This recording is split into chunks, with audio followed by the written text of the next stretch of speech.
family in Condell Park won't be sleeping in their home tonight after it collapsed around them in the early hours of this morning.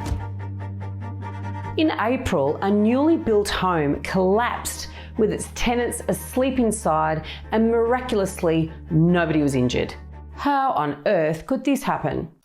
Well, I was listening to an episode of the podcast Builderpedia, and there was a conversation between a builder and a structural engineer, and they were musing over what the possible causes could be, and I found this fascinating. So much of what goes into a building is actually hidden from sight.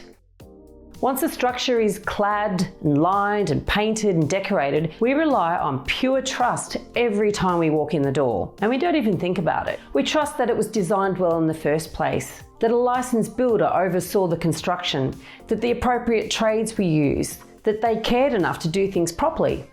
And the list goes on. And as I listened to these two experts discuss all the things that could have gone wrong with this property, I was struck by the parallel between what might be a conversation between myself as an experienced buyer's agent and an experienced conveyancer or property lawyer. All the near misses, all the ways in which buyers buy blindly and put their trust into a real estate system that they don't even know they're trusting.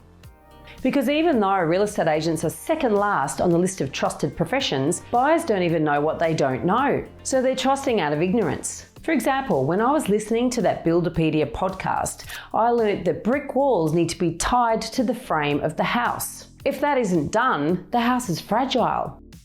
Now, a brickie should know that, but a brickie's labourer might not. And there's been a labour shortage of late in the construction industry. So what if that was what caused the collapse of the house? If you're buying a home and you're using a buyer's agent, somebody experienced and knowledgeable will know the sorts of things that an agent has to tell you versus what they don't have to tell you. And they'll know where to look to fill in the gaps. If that buyer's agent were a bricklayer, you can bet your bottom dollar they'd know that walls need to be tied in.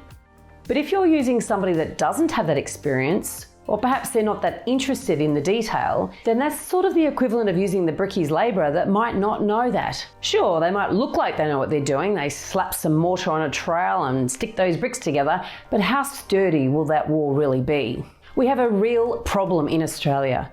Buyer's agents can get qualified without knowing the equivalent of how to tie in a wall, and the results can be catastrophic. If you're thinking about using a buyer's agent, ask them about their due diligence process. What will they find out about a property that you hadn't even thought of? And if you're a new buyer's agent and you don't know what to look for, then perhaps you should take a look at my buyer's agent mentoring program, where you'll learn the skills that the licensing courses don't teach. DM me if you'd like some more information. Click on the link if you'd like to learn more.